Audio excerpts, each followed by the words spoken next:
Term 2B.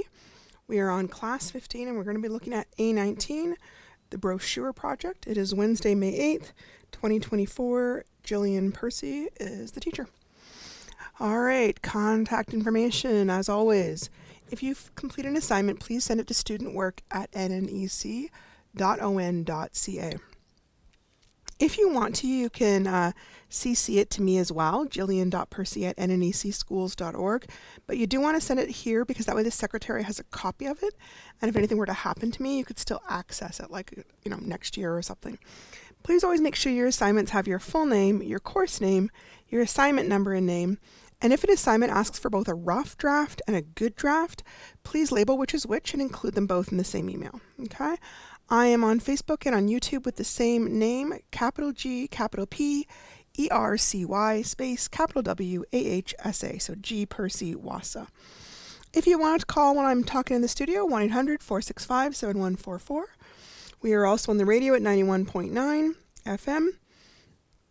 And during the day, the office, 1-800-667-3703, and my extension is 2211. All right, today's work. We're just going to skip grammar today. We normally do a little bit of grammar every day, but we have a lot to cover on this brochure project, so that's going to be our main focus. We're going to look at the format of a brochure. We are going to understand and apply the elements of color, line, shape, and space, understand different types of font, and understand our options in terms of the software available to help us create a nice brochure. Hopefully you took a look around your community to see if you could have any physical copies of a brochure, because it is obviously a lot easier to do that if you've seen one.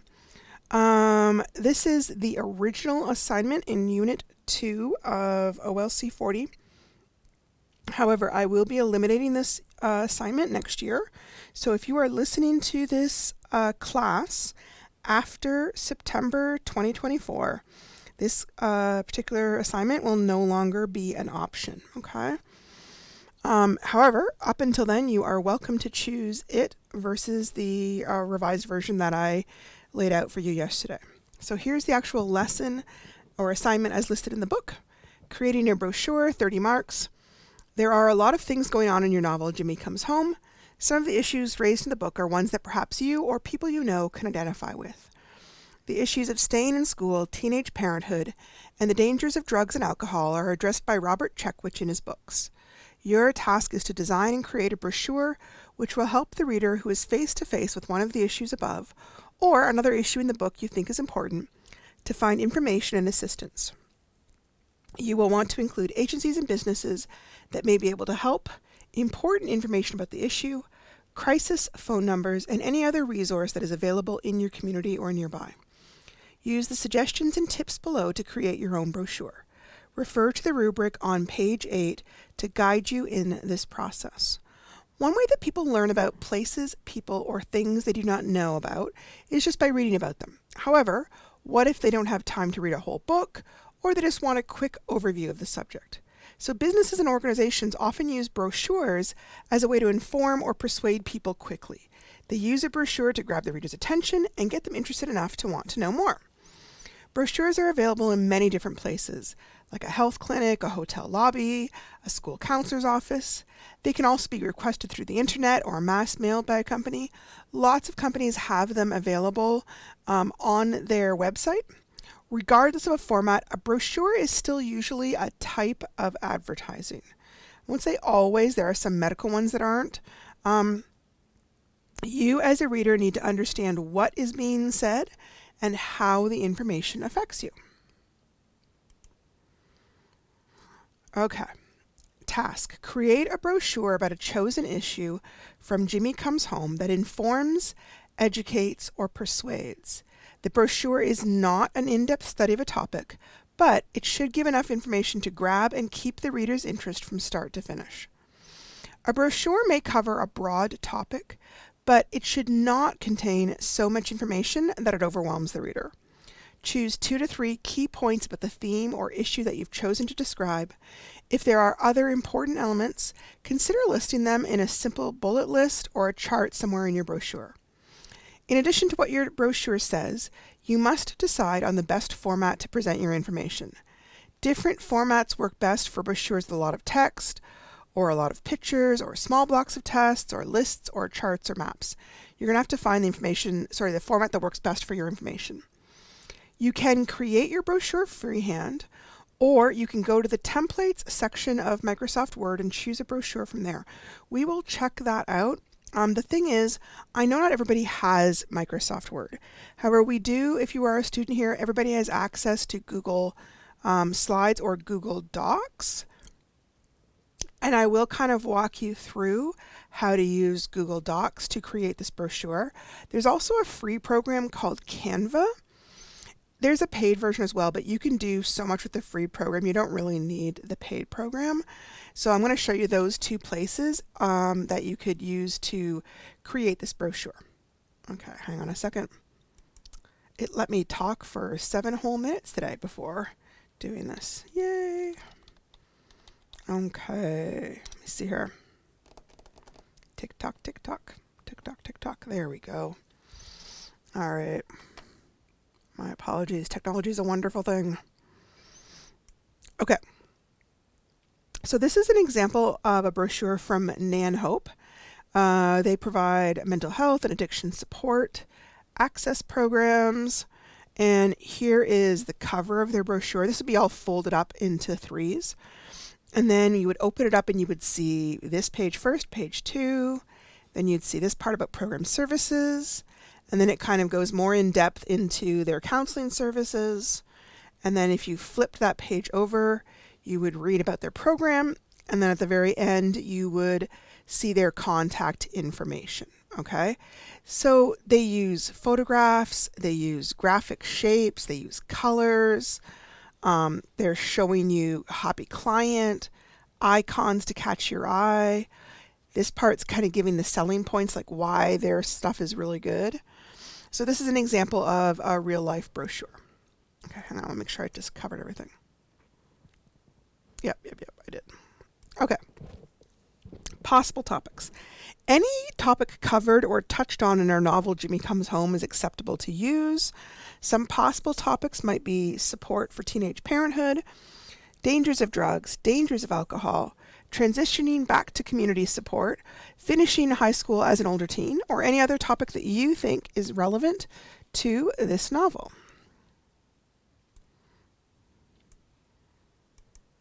Okay, so here are the steps as listed in the unit, okay?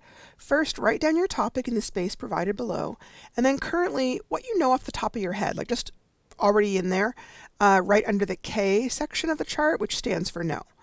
And then number 2, think of 3 or 4 things you would like to know or want to know under the W section, which W stands for want to know. Number 3, look at some sample brochures. We already talked about that. Identify those that have a style or a format you might like to imitate or borrow. See how much detail each type of brochure includes and what type of detail. How much text is there? How much photos? How many diagrams? That kind of thing. Then you're going to research whatever topic you've chosen.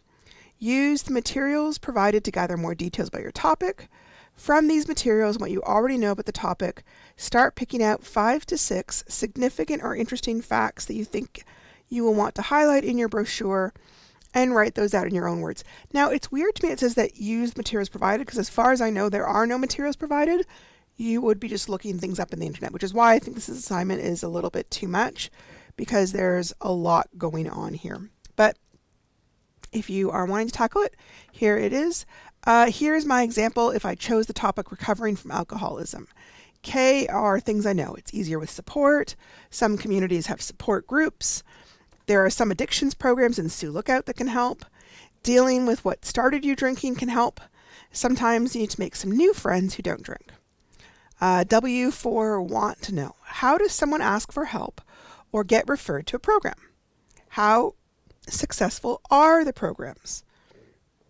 For those who've been successful, what did they say helped them the most? Are there any costs to these programs? How do you know when you're ready to change? Did you have to leave your community? So those are kind of like my research questions. Like I'm looking into those kind of ideas in order to help me do my my brochure. So whenever you're doing internet research, it's really important to make sure your information is true, especially about topics as serious as this. So the best way to do that is make sure your internet source is reliable. So some examples of reliable sources might be things like hospital websites, such as Mayo Clinic, doctor or health websites. Sometimes, as long as they're not like trying to sell you something, then you're probably safe there. Government websites about programs they offer, newspaper articles, tribal council articles, reliable magazine articles. Reliable magazines, I mean things like Maclean's, Time, The Atlantic, Canadian Living. I don't mean like the National Enquirer. Sometimes social workers might have articles about some of these topics on their websites, like parenting advice.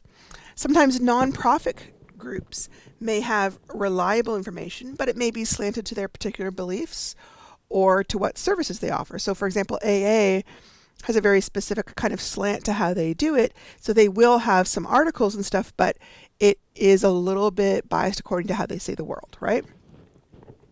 Wikipedia is a little bit tricky. It's one of the first things that comes up all the time, but keep in mind, anyone can edit a Wikipedia page. So it's not always a reliable source.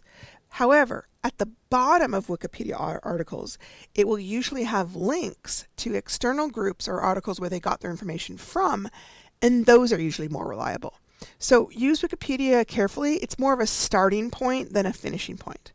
Personal anecdotes or personal blogs or Facebook posts, those are not necessarily considered reliable. They may have misinformation, or it may just be anecdotal. Like sometimes something works for one specific person, but it doesn't necessarily work for everybody.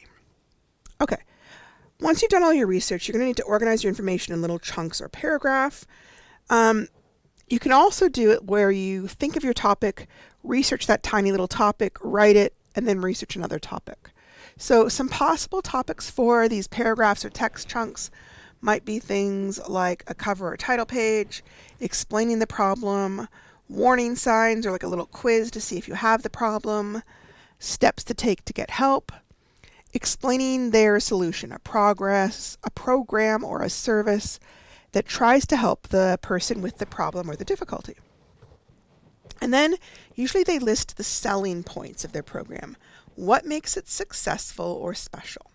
And then the back page is often a contacts page listing phone numbers, addresses, fax lines, etc. So like I said, after you've got some ideas for your paragraphs, then do a little bit of internet research. Things to think about as you're doing your research and as you're getting ready to write things. Who is your audience? Are you writing to young people like Jimmy, to elders like his grandmother, to teachers who might be trying to help? How does your audience affect your tone? A younger audience might need a more casual or informal tone with an easy, accessible level of language. An older audience may prefer a more formal tone and may be able to handle more advanced vocabulary. What is your goal or purpose? Entertainment is not going to be one of your goals, right? Informing or teaching others about the problem might be one of your goals. Persuading them to get help through your service or program might be another goal. Maybe there's two goals going on at once. What overall message are you trying to send? Are you trying to warn people about the issue? Are you trying to show them how to get help? Are you trying to offer specific solutions, such as treatment programs or counseling? So this is a big project. Please take all the time you need for it. It's okay. Feel free to call me and ask for help. I'm going to show you some templates to help set up the look of your brochure. However, it's not okay to just take a brochure off the net and submit it as your own work. It's considered plagiarism. I do have ways and programs that I can use to check on this issue, and I do if I have suspicions. I'm going to go over plagiarism in a little more in detail so you don't find yourself doing it accidentally, because I'm sure that does happen, right? So here is an example from the NAN brochure, okay? And let's say I thought this was really, really helpful information, which it absolutely is. I can't just take it word for word and stick it in my brochure because that's called plagiarism, right? I'm acting like I wrote it if I don't say who it came from. if I wanted to, I could easily rewrite it, right? And then that wouldn't be plagiarism. But just putting it, sort of copying it here and sticking it over here, that's plagiarism. Okay.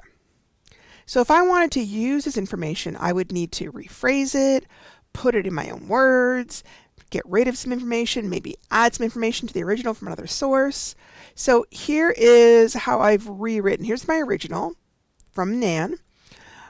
Counseling is available for anyone experiencing a wide range of mental health challenges, including but not limited to addictions, domestic violence, suicidality, self-harm behaviors,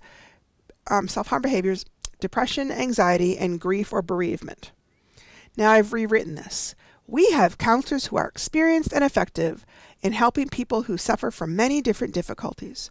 We have been able to help clients with depression, anxiety, suicide and self-harm, addictions related to substance abuse such as alcohol or drug use, addictions involving risky or harmful behaviors such as gambling, sex addictions, or spending addictions, divorce and breakups, loss or bereavement of spouse, family, or friends. Now at this point, even though it has a lot of the same words and information, I wouldn't consider this plagiarism any longer because I've really significantly altered it and altered its format. Okay, so that's one way to avoid plagiarizing, is just kind of using your own words. Key other ways to avoid plagiarism. Use multiple sources for your information and then combine them together in one paragraph. This is the easiest and biggest way to avoid plagiarism. Significantly change any sentences you are using through using synonyms and paraphrasing.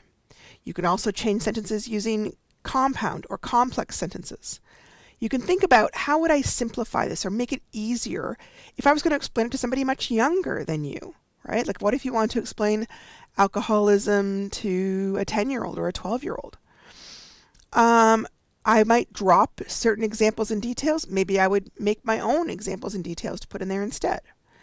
Is there anything new or unexpected that I could add to this paragraph that is not in the original? I don't just mean something kind of weird. I mean something helpful and useful that is still on topic, but maybe was not in the original information.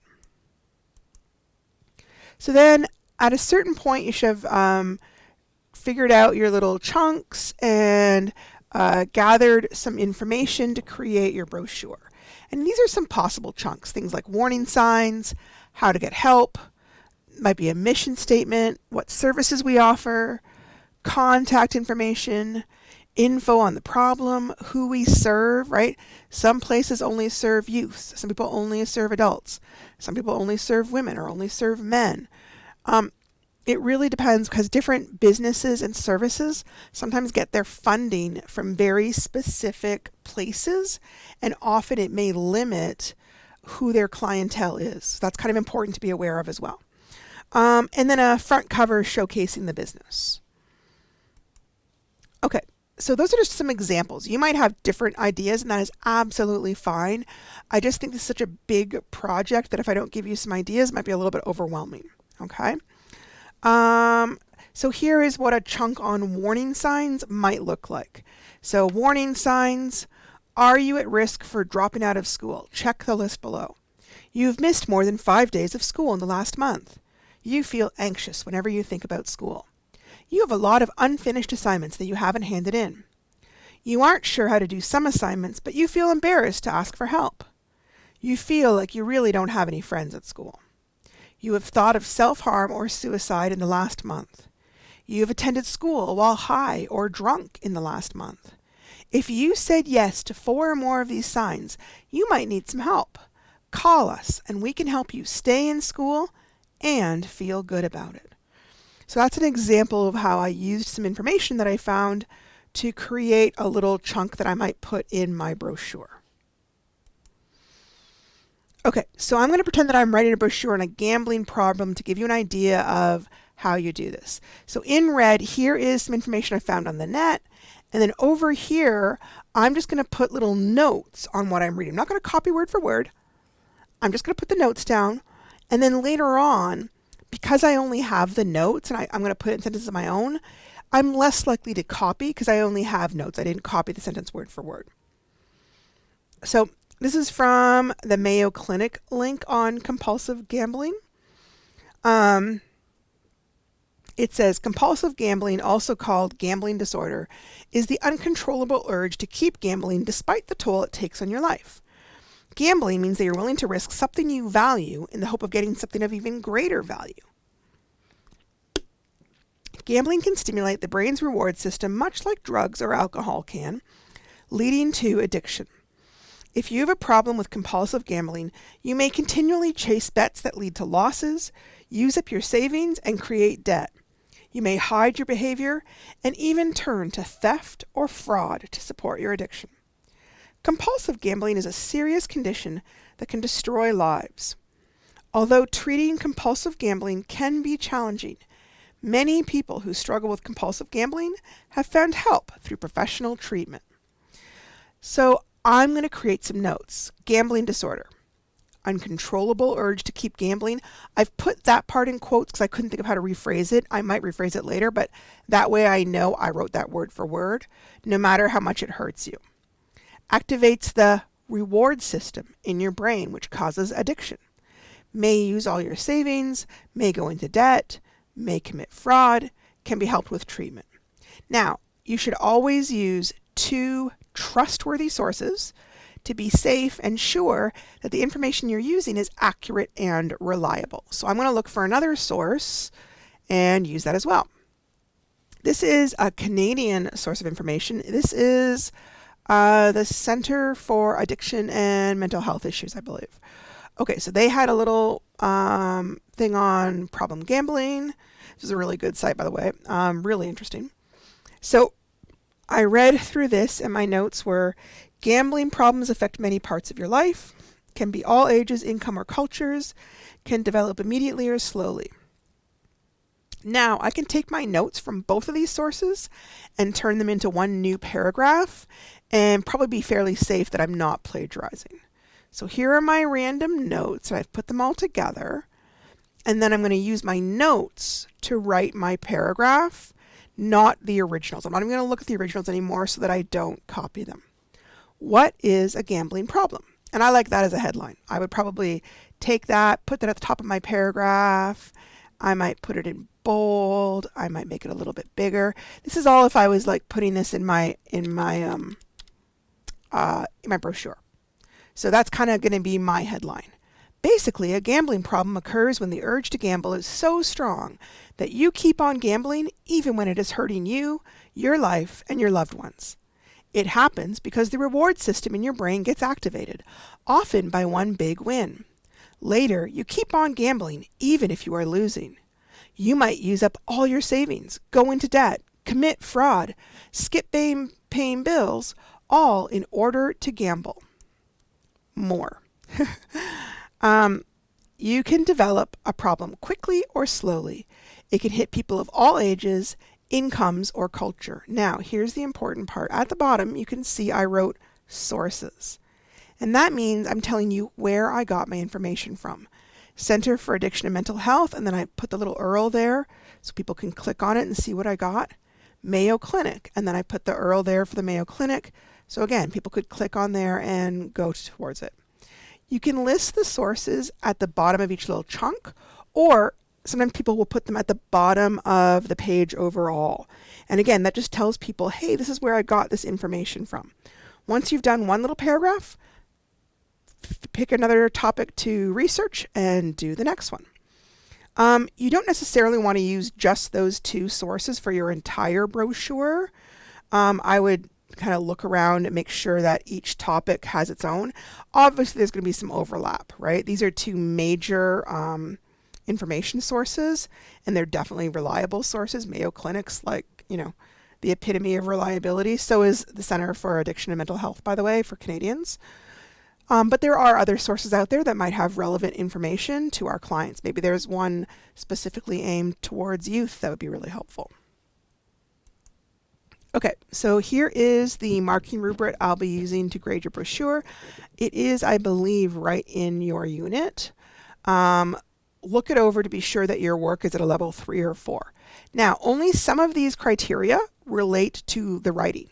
So purpose, yep, how you organize it, and then weirdly down here, language. These middle 2 sections are all about design, color, style. They aren't about your writing, okay? So first, do your writing sections. Once you have the writing all set up, then focus on your style, because that's where you can see 3 of the 5 criteria are going to be based on your writing.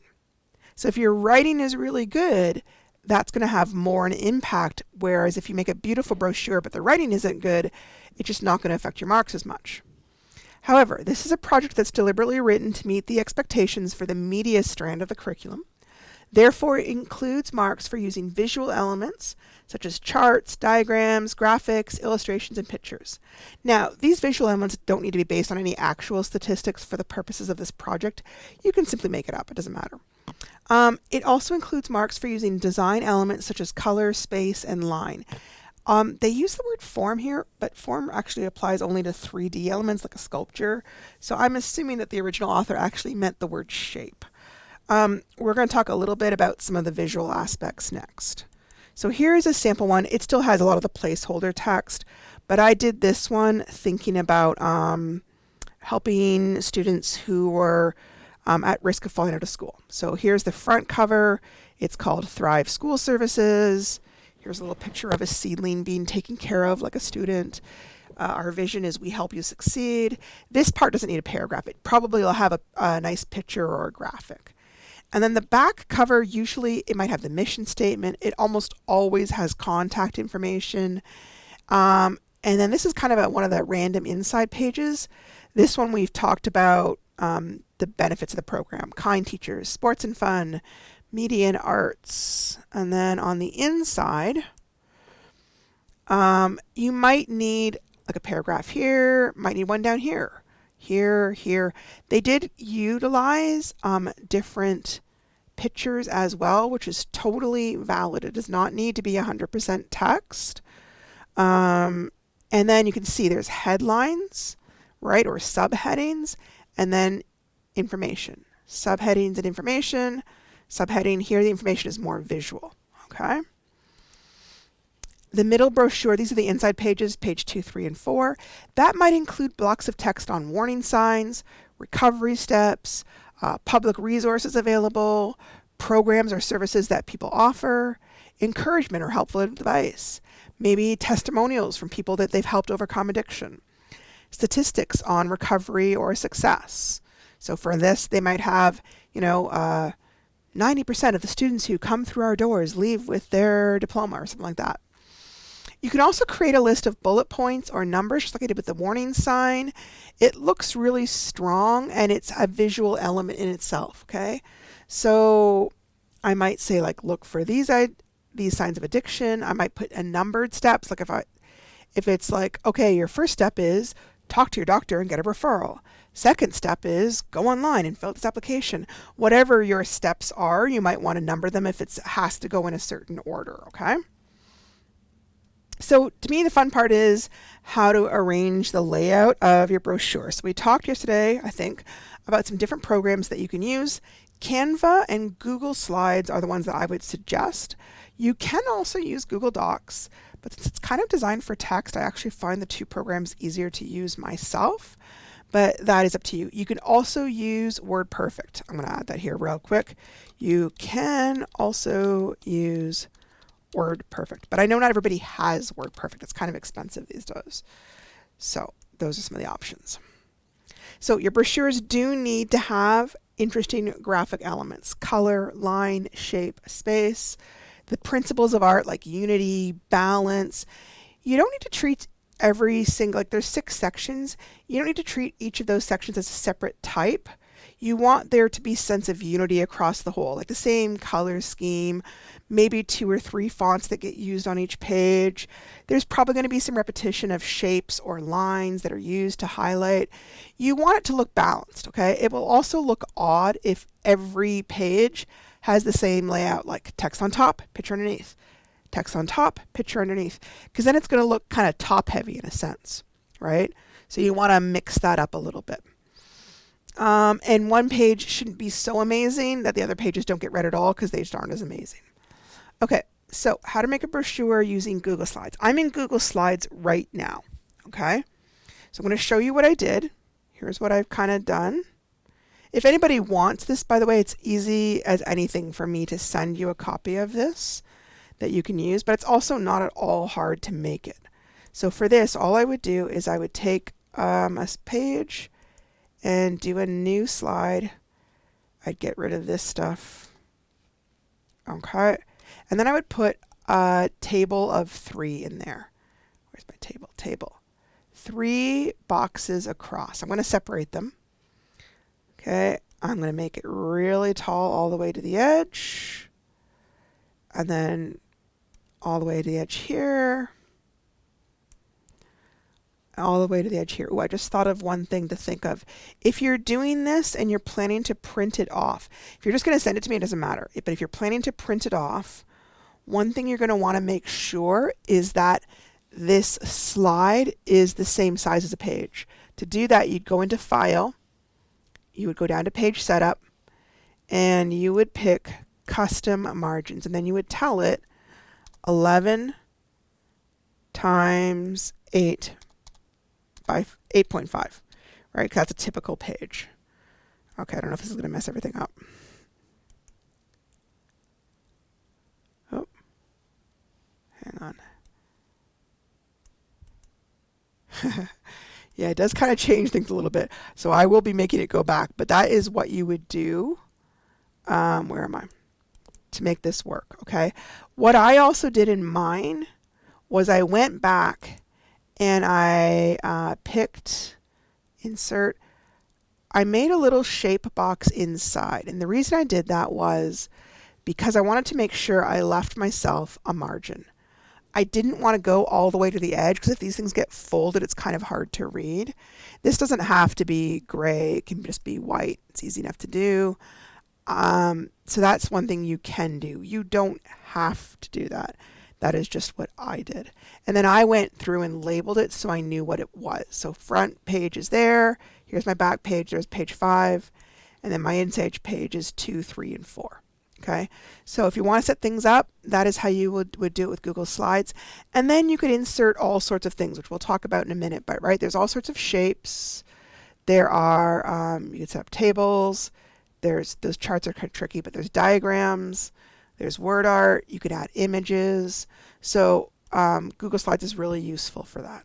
Okay. Now on the YouTube channel, there is a short video walkthrough of how to use Canva, which is pretty detailed. Canva has a free version and it has a paid version. You do not need to bother with the paid version. Before I worked here, I just used the free version for all sorts of things and it was perfectly adequate. Making posters, making my resume, all that kind of thing, okay? The nice thing is they will set up the layouts for you, which if you're not feeling super artsy can be really helpful. You can still change the colors, the fonts, the information, the photos, but it can really be a good start if you're feeling a little bit overwhelmed by this project. So I'm going to go kind of click on it now, but there is also a video on the site if you want to be more kind of detailed. So unfortunately, it automatically logs me into my particular thing, but this is still what you would see once you went into it. And I could write brochure here, or I could go over here and hit create a design.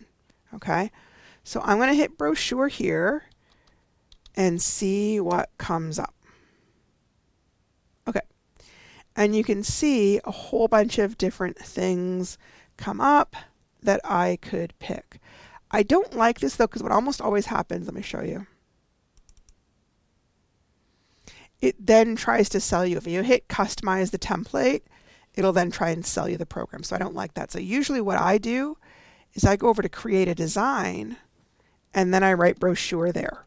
And I have no idea why it's completely different, but it actually is. So the landscape, this one, yep. And you can see they've already split it into 3 sizes.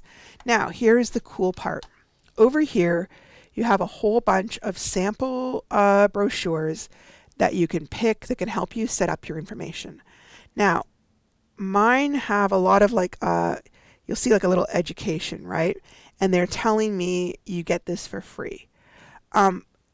If you are using a free account, what you'll see sometimes is nothing and then like a little crown. If you see that little crown, the crown means you would have to pay for that. Okay, but you can see there's a lot here that don't have any type of crown. So let me just grab, hang on, let me grab this. Apply both pages. Okay, so this is very simple. They've just gone with red and white. All right, there's little photos. There's just some simple shapes. But I can easily go in. Let's say I didn't like the red.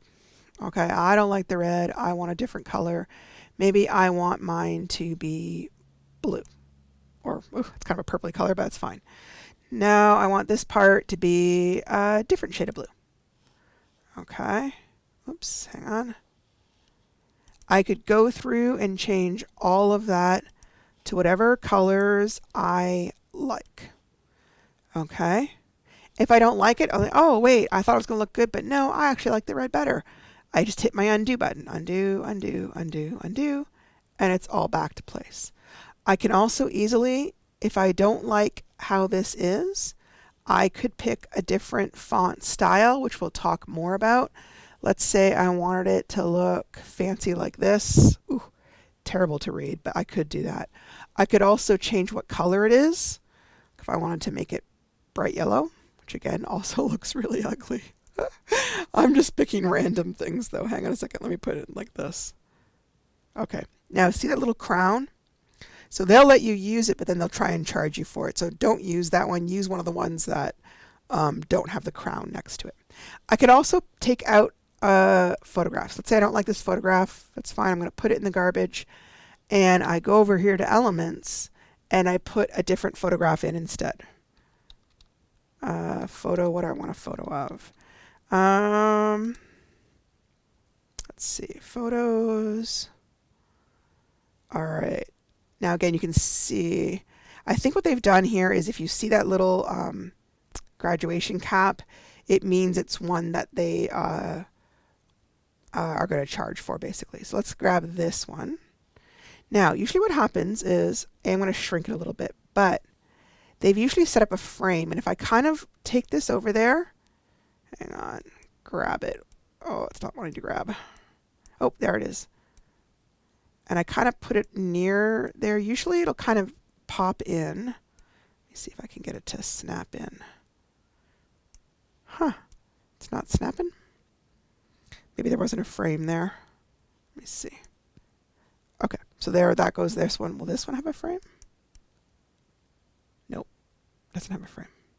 Okay, sometimes they have little frames, and if you pull them out and snap something in. Also, if I want to change like what they've written here, maybe I'm going to change it to say, we can help. All I do is backspace, and I can revise the whole thing. So there's all sorts of fun brochure styles to look at here. When you're all finished and you want to print it off or send it to me, oops, go down to, see it says share, download. Okay, don't do the ping. It's really better to do PDF standard. And then it will download. If you used any element that was paid for, it won't let you download. So make sure you don't do that. And then it'll come up and then you can just attach it to your email and send it along to me. Okay. So let me see here. There you go. And all of a sudden I've got my beautiful brochure. So it's a really great site and it just makes such beautiful professional looking brochures. So if you are doing this assignment, I highly, highly, highly recommend it. All right, let's see where we're at. We still have a little bit of time. Okay, so some things to think about. Layouts. You can swing a graphic across all 3 panels or 2 of the panels. You can make a background color for the entire thing. It can make the brochure seem more unified, right? Here's a little lightning bolt going across 2 of them. So there might be some information here, some photos there, a big headline across the top. It's one way to do it. It's not the only way. There's all sorts of ways. You might want to use shapes. They can be a great way to set off a headline or a graphic. See how these kind of great things. Here I added a little picture to a shape and kind of made it pop out. Different kinds of lines can draw the eye information. Like this kind of triangular line points to the idea of we helping you. Here I've used kind of a cross to join the 4 different team members. Here I've put the words in a lightning bolt to kind of suggest like, this is urgent, do this now, right? So that's one thing to keep in mind. Color. Color is a huge part of design, and I've included a little color wheel for you. There are some very traditional color schemes that designers often use, okay? So one is monochromatic, and that's when you use lights and darks all of the same color. Like everything's going to be a shade of blue plus probably some white or maybe some gray. It can look a little bit boring and monotonous if you're not careful, but can also look really striking. Analogous is when the colors sit next to each other. So like red, what is that color? Kind of a pinky and then a purple. This is a funny color wheel, I'm just realizing. I grabbed it because I liked how it explained things, but I don't like that. So aqua, blue, and purple, sure. Or yellow, green, yellow, yellow, orange, okay? Keep in mind, it doesn't have to be that vivid. I could dull it down with some white or some gray or some black. And one could be really vivid, like maybe the red's really vivid, but I dull down the pink or the orange a little bit. So those can help make it a little more, not quite so hard on the eye. Complementary colors are colors that are across from each other on the color wheel. These make very eye-catching schemes, things like purple, yellow, orange, blue, red, green. Now, interestingly, here are the same things. This is still purple and yellow, but I made the purple really dark and I made the yellow really light. This is still orange and blue, but the orange has got a lot of white in it and the blue's been darkened slightly. This is still red and green, but the red is so light it's now a very light pink, and the green I've made a little bit darker.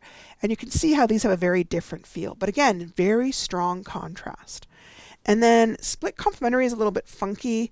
It's where you go not right across, but kind of across and then a little bit over. That's not for everybody, but if you are kind of artistic, that's one you can do. It can give you some very interesting color combinations. Adobe Color has that little color wheel. You can kind of play around with that if you want to, okay? There's also tetradic, where you use 3 colors like red, yellow, blue, or you could also get a square, right? I could do yellow, blue, let me see how there. This purple color, this blue color, this yellow color, this orange color. That's getting a little bit tricky, but you can. Okay, we're going to talk about typography. Typography is just how the type looks, right? The fonts matter. This is from a really great meme, and they both say the same word. They say, I will always find you, right? The first one is in a cute little meme with lots of little rounded letters and tiny little hearts on the eyes. It's so adorable. And it makes you sound like, oh, I love you and I will always find you no matter how far you go. The other font, however, looks like somebody scratched it into the wood with a knife, doesn't it? Oh my gosh, it's all caps. It's very jaggedy. Maybe they wrote it in blood. I don't even know, man. That's kind of scary looking. This one looks like a stalker is trying to find you, right? It's the exact same words. None of the words have been changed, but how they look influences how you think about those words, okay? Different types of fonts can look casual, formal, businesslike, silly, or even creepy. Graphic artists choose what font to use with a lot of care, okay? So quick talk about typography. You can change the font color, the size, and the style. So if you were in Google Slides and I wanted to change this, up here I could change my color, I could underline things, I could slant my font, I could bold it. Bold is when you make it kind of darker. I could make it bigger, like that. I could make it smaller. Here is where I would choose things. I could choose it. And usually they try and show you how it will look, so you can kind of see how things might look. These are some examples here of handwriting. They might be useful if you were doing like testimonials or something, right? This doctor was so helpful. I am so glad I joined this program. I had nowhere to turn. Now I have hope, right? So these are some examples of handwriting fonts. Then we have the two main types of fonts. There's serif and sans serif, which is French. So serif are these tiny little strokes or lines that are at the beginning or end of a letter or a stroke within a letter. So in older days, when we used like fountain pens, these kind of lines were very common due to the type of writing. And it was a way to keep the ink from sort of bleeding out, right? Otherwise you get big blobs. So these are some examples of some serifs, right? And they look a little bit different each time. To some people, these will feel a little bit old-fashioned. And then over on the other side, on the right-hand side, you have typography that is sans serif, which just is French for with no strokes, right? Some people feel that these ones look cleaner and more modern.